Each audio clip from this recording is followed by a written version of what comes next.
Queridas amigas y amigos, bueno, qué grato estar con ustedes. Voy a tener la inmensa satisfacción de sustituir por unas 3 semanas a el periodista Pedro Corso, uno de los periodistas más prestigiosos de Florida. Él ha tenido que salir a Europa a hacer unos trabajos precisamente de investigación periodística y me concedió el honor de poder sustituir a una persona de tanto rango y de tanta penetración en el mundo de la información. Hoy vamos a comenzar a conversar, quise decir, sobre un tema de muchísima actualidad, lo que llaman de palpitante actualidad en el mundo de los medios de comunicación social, y es Nicaragua, ese país diverso, volcánico, lacústare, poético, porque ha dado muchos de los más grandes poetas de América, incluso el más grande quizás, que es Rubén Darío. Y vamos a hablar de Nicaragua porque se soliviantó, se levantó el pueblo, la juventud nicaragüense, para reclamar democracia, para reclamar libertad. Y vamos a hablar con uno de los periodistas más emblemáticos del periodismo nicaragüense en el sur de la Florida, el querido amigo Sergio Bofelli. Bienvenido, Sergio. Muchas gracias, Alexis. Gracias por tomar en cuenta el caso Nicaragua. No, mira, hermano, es que ahorita es noticioso, es muy noticioso. Es inevitable tener que tomarlo en cuenta en este momento porque realmente está llenando las páginas y las pantallas de los medios de comunicación social de una manera que llama muchísimo la atención porque el coraje de los muchachos nicaragüenses llama mucho la atención. Sergio. Todos los nicaragüenses estamos sorprendidos. Sí. Y de luto además, ¿verdad? Claro. Porque hay que decirlo, y también preocupados por el desenlace que va a tener estos acontecimientos, y sorprendidos porque nadie esperaba que esta rebelión, porque lo que está viviendo en Nicaragua es una rebelión contra la pareja Ortega Murillo, empezara por los estudiantes universitarios, que más bien eran criticados de apáticos, de conformistas, de millennials, etcétera, ¿no? Y bueno, nos están dando una gran lección a todos. Han puesto ya cerca de 70 muertos. Exactamente, se habla de 40 y pico muertos confirmados y se habla de que más o menos unos 70 muertos, cerca de 70 muertos, unos muchachos que la represión tan bárbara que ha aplicado Daniel Ortega y su mujer Rosario Murillo no ha frenado a los muchachos, es decir, la represión no los ha frenado. Cientos de heridos, Alexis, decenas de personas detenidas, presas, torturas, como no veíamos en Nicaragua desde hace décadas, por lo menos de la manera como lo estamos viendo en estos momentos. Cadáveres que aparecen con las manos cortadas, muchachos que salen de prisión sin uñas, por ejemplo, con amenazas de violación a hombres, mujeres. Hay denuncias de estas cosas también. La represión con toda la fuerza del orteguismo. Eso es lo que está padeciendo la juventud nicaragüense en Managua y ciudades emblemáticas. Fíjate tú que es como un modelo de actuación, ¿no? Porque es Claro. la manera de actuar en Cuba, en Venezuela, en Bolivia, en Nicaragua y antes en Ecuador con Correa. Esa manera canalla de maltratar a los opositores, de perseguir la disidencia, de criminalizar la disidencia, de torturar a la gente, porque se ensañan de una manera, especialmente contra la juventud, se ensañan de una manera tan criminal que parece increíble. Bueno, son criminales en realidad, y lo que tienen es un profundo temor a la discusión, al debate, y saben que no tienen el apoyo mayoritario de su pueblo, por eso reprimen. Como decía el periodista Llobet, boliviano, Cayetano Llobet, gran amigo, ¿verdad? Desafortunadamente desaparecido. Fallecido hace ya varios años. Sí. El miedo es más barato que la represión, decía. Sí, señor. Una frase que él acuñó, muy, muy interesante. Y estos tratan de sembrar el Una vez terror, estuvo aquí entrevistado, Cayetano Llobet estuvo aquí una vez entrevistado por Pedro Corso, un periodista muy valioso, muy lúcido de Bolivia. Ahora, fíjate tú, los medios de comunicación social han insistido mucho en que el detonante de toda esta situación fue un aumento de las primas o de los pagos en el Seguro Social que venían a afectar gravemente a la población. Pero eso se sabe que fue solo el detonante. Detrás de eso están sí, más o menos 2 o 3 décadas de abuso de poder del sandinismo. ¿Nos puedes explicar cómo ha discurrido todo eso? Sí, antes quisiera comentarte lo siguiente. Yo estuve en Nicaragua el año 2016-2017 al frente del Movimiento por Nicaragua. Mi contrato era por un año, cumplí mi contrato, apoyé bien al movimiento y me regresé para Miami, que es donde vivo con mi familia. Entonces, en ese periodo, junto con otras 4 personas de sociedad civil, fuimos invitados por la OEA para dialogar con el equipo del secretario general Luis Almagro y después con el secretario general Luis Almagro nuestra visión sobre Nicaragua. Sí. Y una de las cosas que le decíamos, y me correspondió a mí pues elaborar sobre esto ante ellos, era que estábamos sentados sobre un barril de pólvora en Nicaragua. ¿Verdad? Que creer que Nicaragua había dejado a un lado pues todo este pasado que se derribó a Somoza. Tuvimos 10 años de guerra contra el Frente Sandinista en el poder en las décadas de los 80. Que esto estaba olvidado era un gravísimo error y que esto podía reventar en cualquier momento. Esto por la percepción que teníamos, que yo tenía en particular, del campesinado nicaragüense en el centro y norte de Nicaragua, donde pues yo salía a la calle, me iba a la venta a comprar una gaseosa, a comprar unos cigarrillos, a conversar con la población, y estaba claro el desprecio de la gente hacia el Frente Sandinista. Y esto pensaba yo era una bomba de tiempo. Le decíamos a la OEA en ese momento la importancia que tenía el que ellos garantizaran elecciones libres, honestas y transparentes. ¿Y cuál fue la respuesta para de la los OEA? nicaragüenses? Porque ahorita se le está reclamando. La respuesta de la OEA, pues no hubo más que escuchar que tomaban en cuenta todas nuestras inquietudes, pero al final de la historia no lograron Te lo digo porque en ese propósito. En este momento se le está reclamando a la OEA que no ha considerado el caso nicaragüense a pesar de la gravedad de la situación. Sí, envió al señor Penco a Nicaragua ahora, pero que es el mismo que avaló las últimas elecciones en Nicaragua, donde sabemos que hubo un abstencionismo de casi el 70% de la población, algo no visto en Nicaragua, ¿no? En las elecciones presidenciales y pues tiende a votar el 90% o más en Nicaragua, porque sabemos que nos jugamos la vida en esas elecciones, nos jugamos el exilio, cantidad de cosas, ¿no? Ahora el sandinismo... Pero discúlpame, pero no, la sorpresa no nos vino pues del campesinado, sino que de los estudiantes. Nadie lo esperaba, ¿ok? Por supuesto que se debían hacer reformas y se deben hacer reformas a la seguridad social en Nicaragua. Pero lo que hemos visto por años, ¿verdad?, son denuncias de corrupción dentro de la seguridad social, préstamos a empresarios sandinistas, por ejemplo, con dinero de la seguridad social. Los señores cobran 14 sueldos al año, no 12.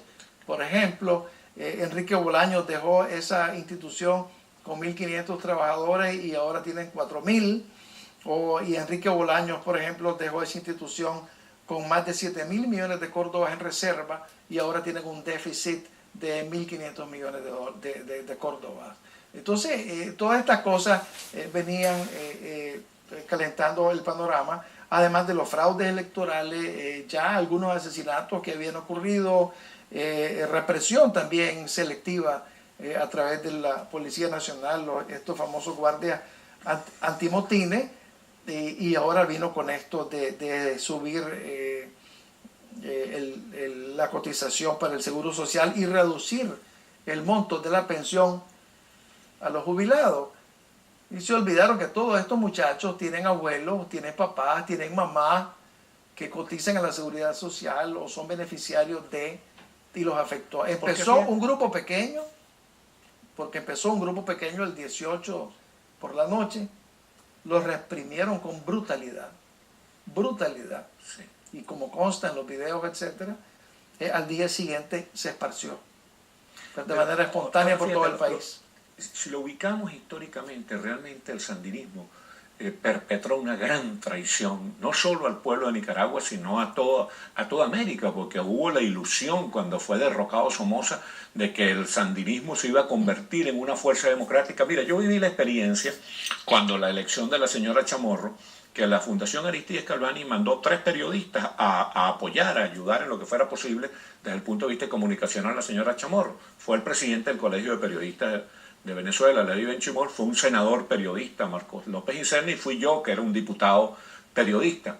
Y nos dimos cuenta cómo se fue convirtiendo el sandinismo realmente en una calamidad, se fue convirtiendo en un grupo autoritario, abusador del poder, acaparador del poder, corrupto, maltratador de la gente, y cómo el pueblo reaccionó frente a aquella situación tan desagradable, tan canallesca, y la señora Chamorro pudo llegar a la presidencia de la República, y todos tuvimos la ilusión de que ya Nicaragua se iba a lanzar por el camino de la democracia con la señora Chamorro, con el señor Bolaño, y después con el señor Arnoldo Alemán, que fue, según la gente, el que perpetró a su vez la gran traición de la alianza con el sandinismo para permitirle a Daniel Ortega regresar al poder cuando ya pensábamos que ese comunismo sandinista estaba olvidado. Fíjate que tú estás tocando un tema de lo más interesante. Por supuesto, en mi opinión, el sandinismo, y desde sus orígenes, no ha traído nada bueno a Nicaragua, más que pobreza, guerra, muerte. Y si lo revisamos en su historia, eso es lo que nos ha heredado, nos ha dado y sigue dando el día de hoy. Con razón los muchachos dicen, Ortega y Somoza son la misma cosa. Ortega y Somoza son la misma cosa. Qué terrible, ¿verdad? Convertirte en aquel que decías combatir, etcétera, ¿no?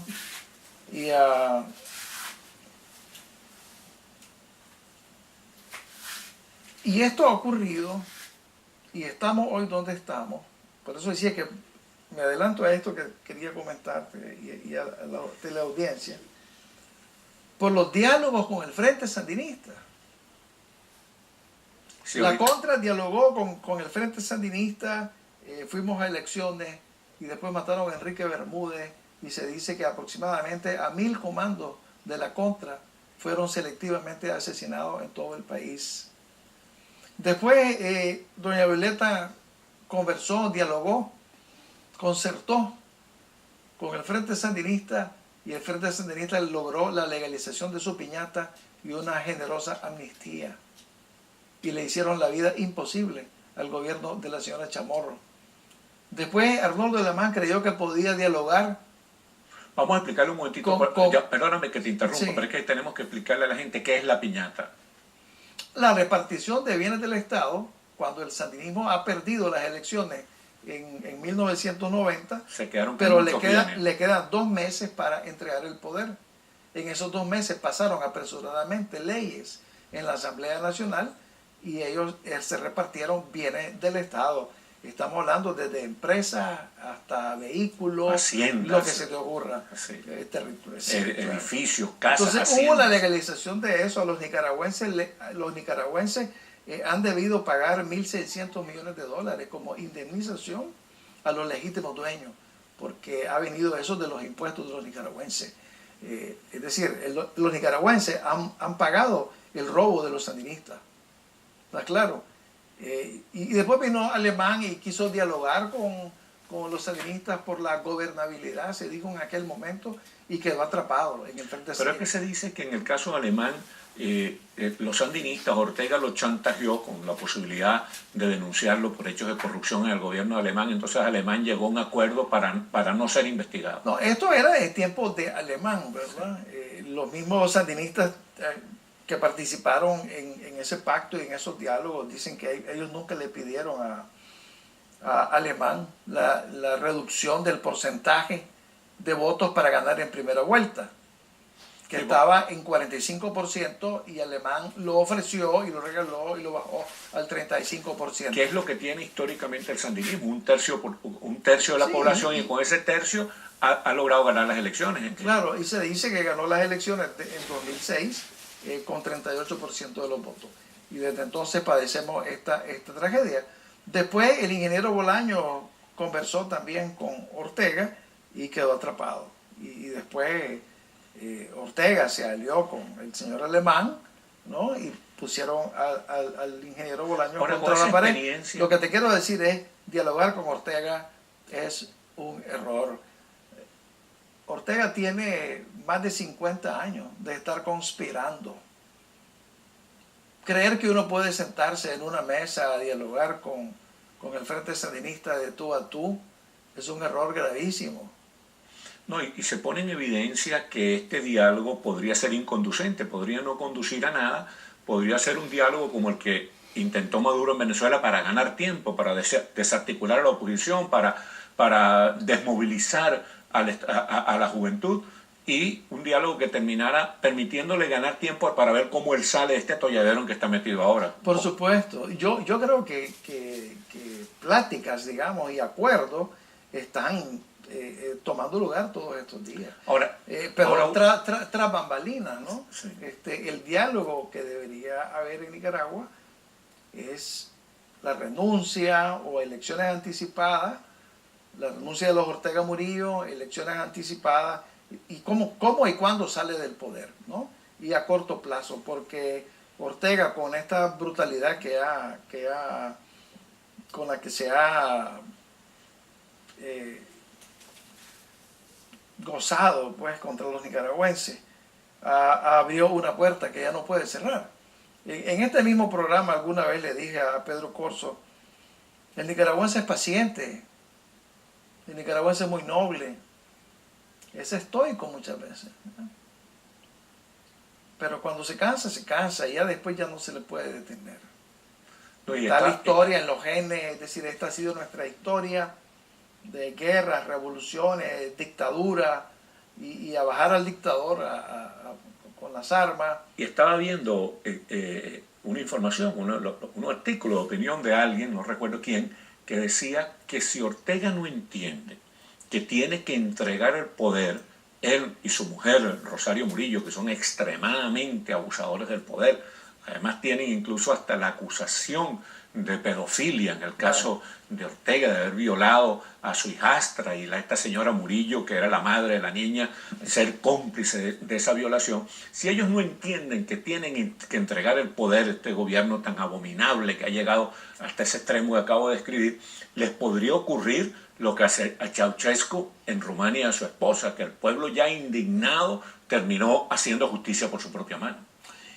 Y es probable. Yo creo que este llamado diálogo no va a llegar a ninguna parte que calme auténticamente los ánimos de la población y que la población se sienta contenta.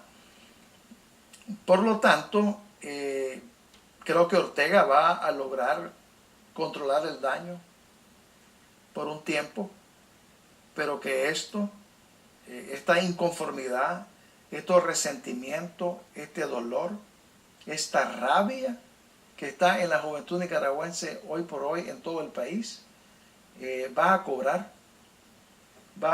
todo esto en algún momento. No podría decirte cuándo, pero sí lo va a cobrar. Me recuerda la insurrección de 1978 en Nicaragua. Los jóvenes se alzan en las ciudades, entró el ejército de Nicaragua y aplastó aquello, ¿no? Y masacró jóvenes. En el caso de hoy es distinto. 9 meses después, cayó Somoza. Sí, pero fíjate, no, muy bueno eso que estás diciendo, pero además date cuenta de una cuestión muy curiosa que ha llamado mucho la atención y que la conversábamos tú y yo antes de comenzar el programa, y es que en esta oportunidad el ejército se ha negado a cumplir el papel de agente represor. La represión se ha centrado en la policía controlada por el sandinismo, pero el ejército ha sido cuidadoso de no atropellar a los muchachos.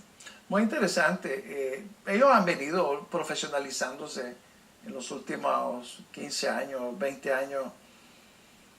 Y como decimos en Nicaragua, ellos juegan su juego, tienen muchos intereses también, ¿verdad? Económicos. Claro. Y no les interesa ser desbandados en un posible cambio de gobierno, etcétera, sino que mantenerse. También es notorio que los militares, que Haití, ellos tienen muy buena relación con el Comando Sur de Estados Unidos. No, es que los militares han entendido, después de muchas dictaduras militares en Latinoamérica, de mucho gorilismo, ellos han entendido que los delitos contra los derechos humanos no prescriben. Además, que puede pasar 5, 10, 15, 20 años, pero terminan siendo castigados todos los que atropellaron los derechos humanos. Ahora, el diálogo. Vamos a regresar un momentito al diálogo. hay gente que dice que el diálogo es muy difícil de organizar, muy difícil de concretar, pues ¿quiénes van a dialogar? La parte del gobierno está clara, pero por la parte de la oposición, la Iglesia es el gran promotor del diálogo, pero los partidos políticos, las organizaciones de la sociedad civil, los sindicatos, las otras iglesias, ¿cómo va a organizarse ese laberinto para que el diálogo realmente sea efectivo y arranque inmediatamente? Ese es el gran problema que tiene en sus manos la Iglesia Católica, la Conferencia Episcopal de Nicaragua, que es la que ha sido llamada, invitada a ser mediadora en este supuesto diálogo. Mi pronóstico es que no lo van a lograr.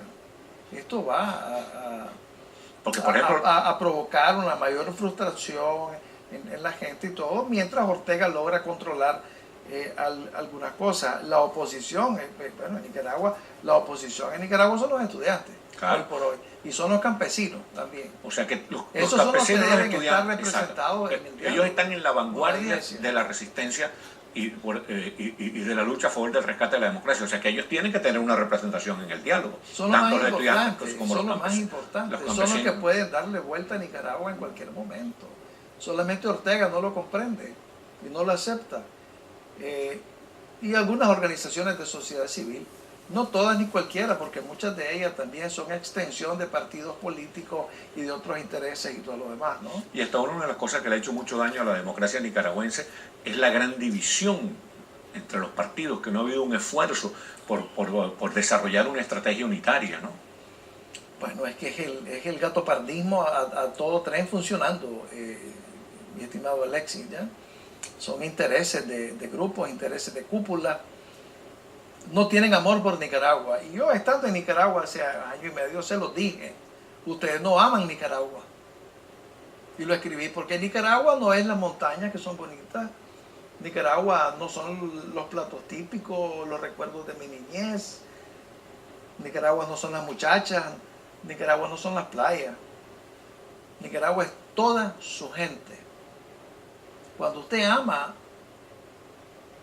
a su gente, usted está dispuesto a cualquier cosa por el bienestar de su gente. ¿Correcto o no? Claro. Si uno tiene una familia, uno está dispuesto a hacer cualquier sacrificio, claro, para beneficiar o proteger a tu familia. Y ellos no lo hacen, porque solo ellos, la competencia entre ellos es quién va a pactar con Daniel Ortega y quién va a negociar con Daniel Ortega. Pero en este momento es terrible, es terrible. No, eso se entiende en lo que ha sido todo el desarrollo del ajetreo sandinista en los últimos años, pero en este momento es un mal negocio pactar con Ortega.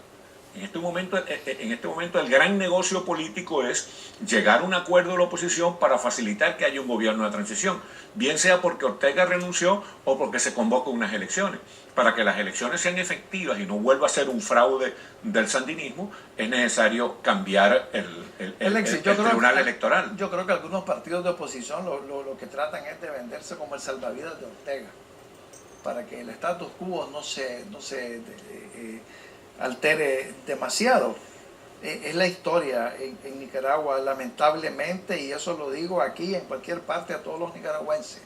Tenemos una historia deficiente, vergonzosa con los políticos. Pero Nicaragua necesita una transformación a fondo. Probablemente esta sea una oportunidad. No creo que el diálogo vaya a funcionar más allá que calmar un poco las cosas y postergar otras expresiones de furia de los jóvenes y de los campesinos por unos meses o por un año o por 2 años. ¿Vos crees que a los Ortega Murillo les interesa la plata que han amasado? Yo creo que no, porque no la disfrutan y ni la van a poder disfrutar en ningún lado. Si vos conocés cómo está Nicaragua en estos momentos, vos puedes darte cuenta que el sandinismo, el orteguismo son como una secta fanática. Ahora déjame decirte, y ellos siempre se han sentido, discúlpame, han sentido este llamado extraño, como que ellos tienen que aportar algo para la caída y el derrumbe del imperio estadounidense. Sí, porque ellos tienen Son apocalípticos de verdad. Sí, sí, tienen un discurso apocalíptico, tienen un discurso Total. antiimperialista, tienen un discurso, el viejo discurso izquierdista, ese Sí. ya manido, obsoleto y periclitado, para decirlo en lenguaje de Rómulo Betancourt, pero practican una acción diaria capitalista en alianza con el empresariado nicaragüense. Que se ha roto ahora. Sí, se ha roto esa alianza, ¿no? Claro. Pero esa alianza operó durante todos estos años. 11 años. 11 Se años. ha roto porque les impuso una mayor cuota, la cuota patronal, con la reforma al Seguro Social, ellos tenían que pagar más por cada empleado que tenían contratado. Y como Ortega no consultó con ellos esto, porque esa era la idea, y así han funcionado por 11 años consultando y llegando al consenso, pues entonces ellos han saltado un poco con estos intereses, y porque vieron también la represión y porque la gente en las calles, por ejemplo el presidente de COSEP, la gente en las calles lo increpó, la Asociación Empresarial, y le regañó, ¿verdad? Y le reclamó que dónde estaban ellos, que ellos no estaban al lado del pueblo, que solo les ha interesado hacer dinero. Una crítica que tiene 11 años de estarse... bueno, más o menos lo que hizo Evo Morales en Bolivia, y Rafael Correa en Ecuador, y Daniel Ortega en Nicaragua, que es aliarse con los empresarios y decirles, mire, ustedes pueden hacer todos los negocios, ganar todo lo que sea, siempre y cuando no se metan en política, no me le den ningún tipo de ayuda a la oposición y reconozcan que yo debo estar en el poder hasta el final. Eso han hecho y han cumplido su papel fielmente por 11 años, ¿verdad?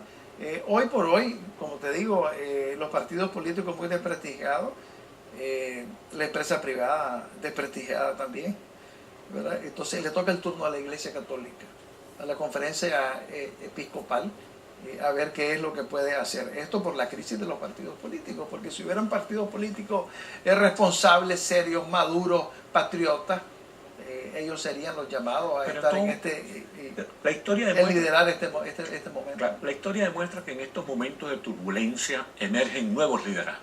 Esa es la esperanza. Esa es la esperanza. Así como los muchachos están en la calle y tienen credibilidad, y están en la calle los campesinos tienen credibilidad, tenemos que esperar que en el sector empresarial, en el sector político, en el sector sindical, emergerá un nuevo liderazgo que sea capaz de emprender una manera distinta de hacer política para que nosotros nos apartemos en Nicaragua y en otros países del populismo y se pueda reconstruir de una manera modernizadora nuestros países. ¿Cómo lo ves tú en este minuto que nos queda? Hay empresarios honestos, porque en realidad no es toda la empresa privada la y debe haber políticos honestos y debe haber sindicalistas. La que está en contubernio con el poder, sino que ha sido el gran capital. Pero hay muchos empresarios, medianos empresarios, que son muy honestos. Nos atropelló el tiempo. O sea que los académicos también son. Los académicos tienen un papel que cumplir. Oye, muchísimas gracias, mi hermano querido Sergio Bofelli.